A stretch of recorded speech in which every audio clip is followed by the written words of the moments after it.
Hai minasan, ohayo gozaimasu. Watashi wa Nameari desu. Kyou wa watashi wa Dai 3課の文法を説明します。Yoroshiku onegai itashimasu. Minasan, saya Nameani. Hari ini saya akan menjelaskan materi yang ada di dalam bab 3. Pelajaran pertama yang akan kita pelajari hari ini yaitu koko, soko, dan asoko. 3 kata tersebut merupakan suatu kata yang digunakan untuk kata tunjuk tempat. Kemudian yang kedua, kita akan mempelajari kata kochira, sochira, dan achira. Nah, ini digunakan sebagai kata tunjuk arah dan juga bentuk sopan dari koko, soko, dan asoko. Kemudian yang ketiga adalah pola kalimat kata benda satu yang diikuti partikel wa, kemudian kata benda dua yang merupakan tempat dan ditutup dengan des. Kemudian itu berfungsi untuk menyebutkan posisi suatu kata benda. Kemudian yang terakhir, pola kalimat kata benda satu partikel no, kemudian kata benda dua des. Ini digunakan untuk menyebutkan produksi suatu barang atau asal pembuatan suatu barang. Kita langsung mulai yang pertama aja ya. Langsung aja kita mulai, yaitu yang pertama koko, soko, dan asoko, yaitu dia merupakan kata benda yang digunakan untuk menunjukkan suatu tempat. Dan juga kochira, sochira, dan achira, yaitu kata benda yang digunakan untuk menunjukkan suatu arah. Dan juga bentuk sopan dari koko, soko, dan asoko. Nah, minasan, mungkin minasan masih ingat pelajaran bab 2 sebelumnya, yaitu tentang kore, sore, dan are. Nah, ini tuh mirip banget. Bedanya apa sih? Kalau yang kita pelajari kemarin itu kata benda buat benda ya. Ini tuh untuk arah dan juga tempat. Misalnya koko dan kochira. Ini nih sama dengan kore, yaitu benda yang dekat dengan pembicara. Nah, tapi konteksnya ini adalah tempat. Jadi tempat yang dekat dengan pembicara.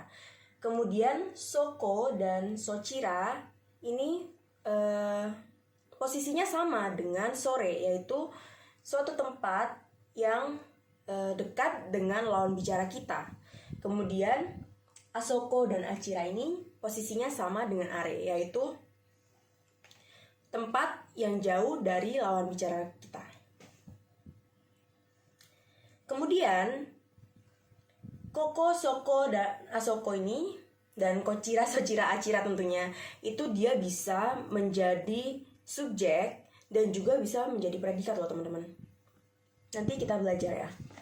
Jadi mereka ini bisa berada di depan dan juga bisa berada di belakang. Yuk kita belajar lagi. Minasan, sekali lagi, posisi koko, soko, dan asoko ini sama dengan bab yang telah kita pelajari sebelumnya, yaitu di bab 2, yaitu koko posisinya sama dengan kore, yaitu dekat dengan pembicara. Kemudian soko posisinya dekat dengan sore, yaitu dekat dengan lawan bicara. Kemudian asoko ini posisinya sama dengan are, yaitu sama-sama jauh dengan pembicara, baik itu pembicara maupun lawan bicara. Nah, koko, soko, asoko ini bisa diposisikan sebagai subjek atau juga predikat. Nah, gimana maksudnya? Kita lihat aja dari contoh kalimat di bawah ini. Contoh yang pertama, di sini ruang kelas. Koko wa kyositsu desu. Koko wa kyositsu desu. Koko ada di depan sebelum wa. Kemudian koko wa kyositsu desu. Kita terjemahinnya dari depan subjek kemudian ke belakangnya. Koko di sini ruang kelas. Kyositsu itu artinya ruang kelas ya minasan. Koko wa kyositsu desu. Koko ada di depan, Kyoshitsu ada di belakang. Di sini ruang kelas. Koko di sini sebagai subjek. Kemudian Kyoshitsu sebagai predikat.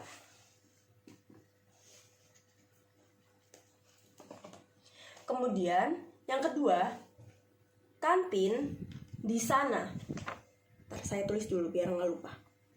Koko sebagai subjek, Kyoshitsu sebagai predikat. Yang kedua, kantin di sana.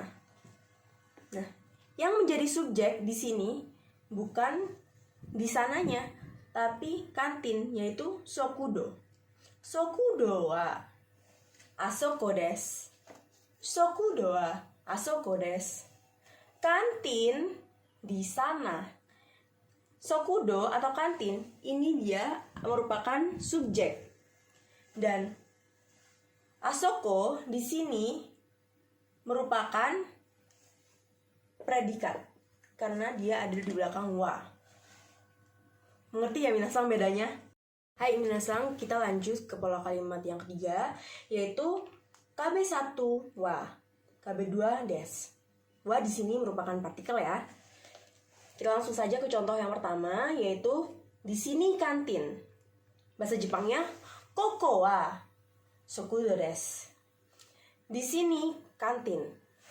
Koko di depan ini dia berfungsi sebagai kata benda petunjuk tempat dan juga sebagai subjek. Posisinya dia sebagai subjek di depan.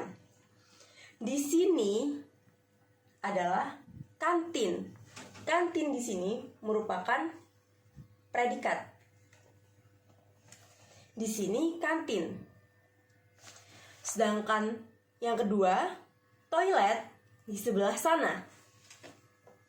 Otearai wa asoko desu. Otearai wa asoko desu. Di sini yang merupakan subjek adalah otearai karena dia ada di depan wa. Jadi dia di sini posisinya adalah subjek dan ini merupakan predikat. Otearai wa asoko desu.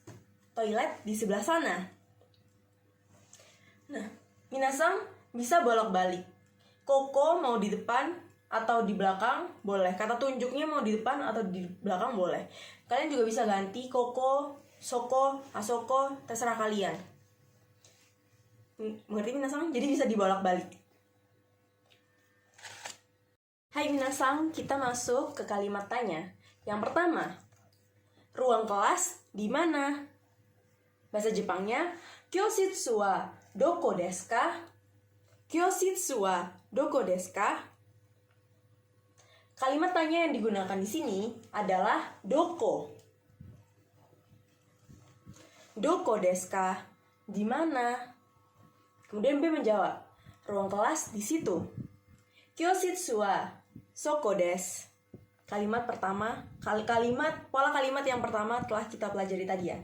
Kyoshitsu wa soko desu. Nah, di sini minasang bisa lihat kalau doko ini bisa digunakan untuk menanyakan posisi seseorang juga. Misalnya, saudara Ani di mana? Saudari Ani di mana? Ani-san wa doko desu ka? Ani-san wa doko desu ka? Doko di sini dipakai juga. Kemudian B menjawab di kantin. Sokudo desu. Sokudo desu. Nah, kalau ditanya mengenai orang, jawabnya bukan koko, soko, atau asoko. Minasang bisa jawab tempat di mana orang tersebut berada. Mau di kantin, atau di toilet, di ruang kelas, gitu. Hai, pertanyaan selanjutnya yaitu ruang kelas di sebelah mana? Bahasa Jepangnya Kyoshitsu wa dochira desu ka? Nah, di sini kalimat tanya yang digunakan adalah dochira. Ini menanyakan arah. Di sebelah mana? Di sebelah mana ya? Kyoshitsu wa dochira desu ka? Nah, kalau menanyakan arah, minasang bisa jawab di sebelah sana. Achira desu. Achira desu. Kemudian yang berikutnya merupakan tambahan, yaitu pertanyaan toilet di mana? Ote arai wa dochira desu ka? Nah, di sini pemakaian dochira bukan diartikan sebagai di sebelah mana, bukan menunjukkan arah, tapi diartikan di mana. Ini karena dochira adalah bentuk sopan dari doko. Jadi kita menggunakan dochira sebagai bentuk sopan dari doko. Nah, saat kita menggunakan bentuk sopan, yaitu dochira, maka kata yang kita gunakan adalah bentuk sopan juga. Ote arai wa doko desu ka? Nah, di sini kita menggunakan ote arai, bukan toilet. Karena mungkin ini konteksnya adalah seorang anak muda yang bertanya kepada orang tua, atau staff yang bertanya dengan atasan.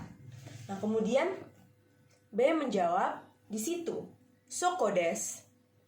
Nah, karena dia posisinya adalah orang tua atau atasan, beliau bisa menggunakan soko desu, tidak perlu menggunakan achira desu. Tapi kalau misalnya beliau mau, bisa menggunakan achira desu.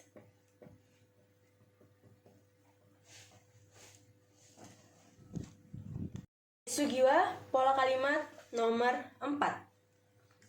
Kabe 1 no kabe 2 desu. Kabe 1 no kabe 2 desu.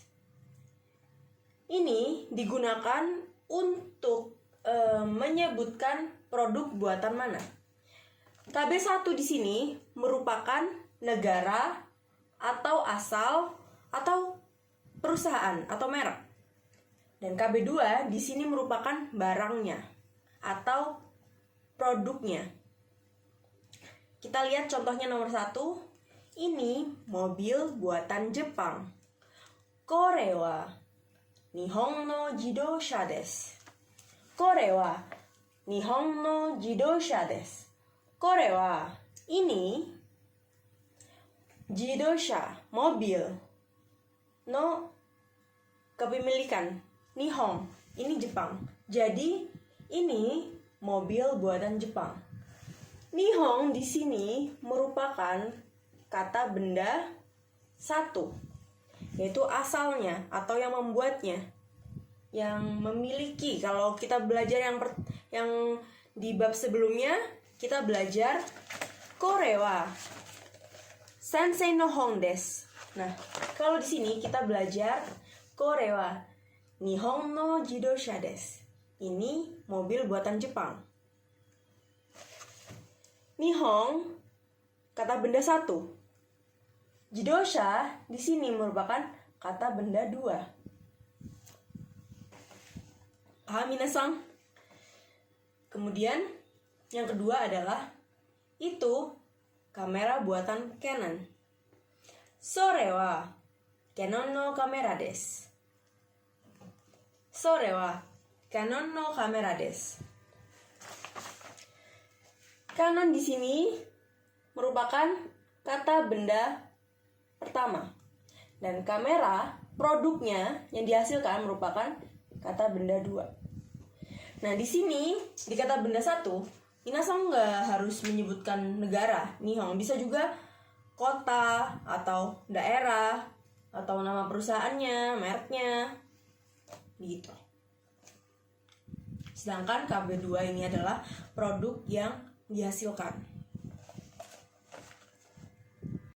Baik, kemudian kalimat tanya dari pola kalimat yang sebelumnya, yaitu kita langsung lihat saja. Itu kamera buatan mana? Bahasa Jepangnya, Sore wa doko no kamera desu ka? Sore wa doko no kamera desu ka? Kalimat tanya yang digunakan dalam kalimat ini adalah dokono. Dokono. Doko ini artinya mana, dan no adalah tadi buatan. Jadi buatan mana? Sore wa dokono kamera desu ka? Itu kamera buatan mana? Di sini B menjawab, kamera buatan Nikon. Nikon no kamera desu. Nikon no kamera desu. Kembali lagi ke pola kalimat sebelumnya. Nikon no kamera desu. Nikon di sini merupakan kata benda satu. Dan kamera di sini merupakan kata benda dua. Yaitu Nikon yang memproduksi kamera tersebut. Nikon no kamera desu. Hai, minasan, wakarimashita ka? Kyou wa watashi wa dai 3課の文法を全部説明しました。わからない言葉があったから先生に聞いてくださいね。ありがとうございます。